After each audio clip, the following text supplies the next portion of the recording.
हरी बोलो, हरी हरी बोलो, हरी हरी बोलो।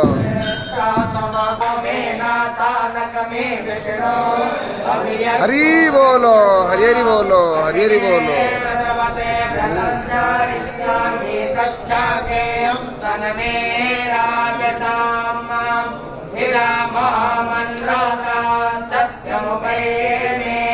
वस्त्वायो नगते सर्वायो नगते कसमे द्वायो नगते कसमे द्वायो नगते कर्मणे भाम्बे सायाम प्रातष्टगोरगियो प्रातष्ट अरातयो निष्टपतगोरगियो निष्टपता अरातयः उर्वन्तारित्या मनवे दूरासे दूर्वन्तम दूर्वातस्योस्मान् दूराते दूर्वातयं वयं दूर्वामः देवानामासे ससनेता मम भग्नेता समेताग्निन्दसावक्षाय मोचिते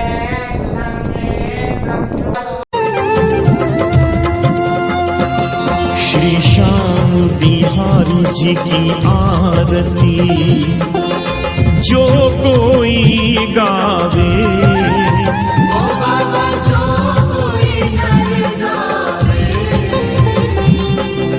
कहत आलू सिंह स्वामी, कहत आलू सिंह स्वामी, मन वांछित फल पावे।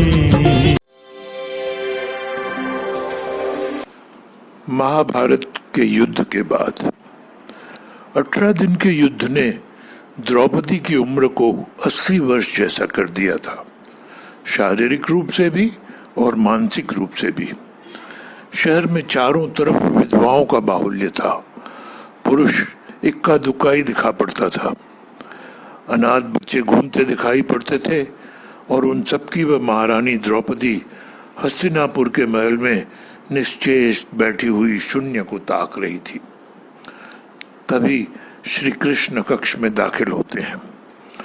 द्रौपदी कृष्ण को देखते ही दौड़कर उनसे लिपट जाती है। कृष्ण उसके सर को सहलाते रहते हैं और रोने देते हैं।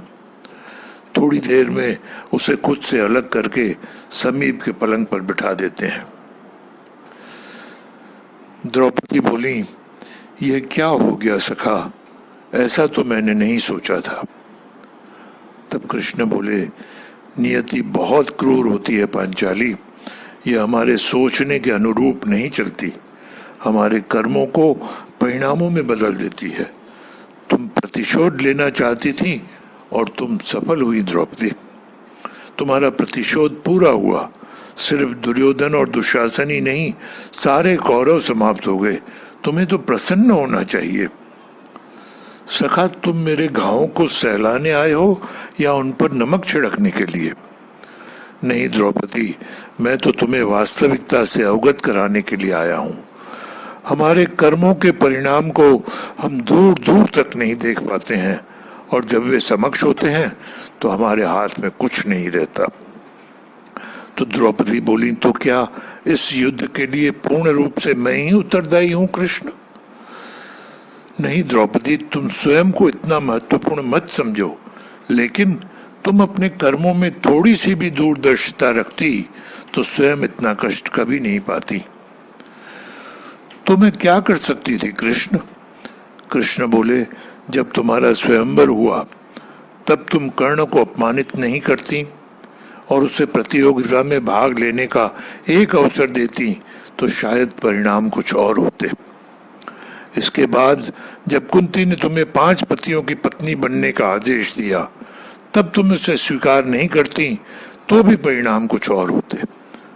और उसके बाद तुमने अपने महल में दुर्योधन को अपमानित किया, वह भी नहीं करती तो तुम्हारा चीर हरण नहीं होता, तब भी शायद परिस्थितियां कुछ और होती।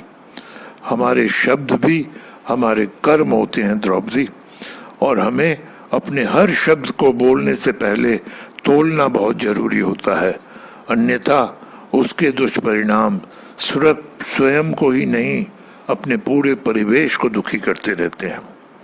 संसार में केवल मनुष्य ही एकमात्र ऐसा प्राणी है जिसका जहर उसके दांतों में नहीं शब्दों में है। इसीलिए शब्दों का प्रयोग सोच समझकर करिए, ऐसे शब्दों का प्रयोग करिए जिससे किसी की भावना को ठेस नहीं पहुंचे। इस सत्य को जीवन में अपनाएं और जीवन चरितार्थ करें। जय सिया राम।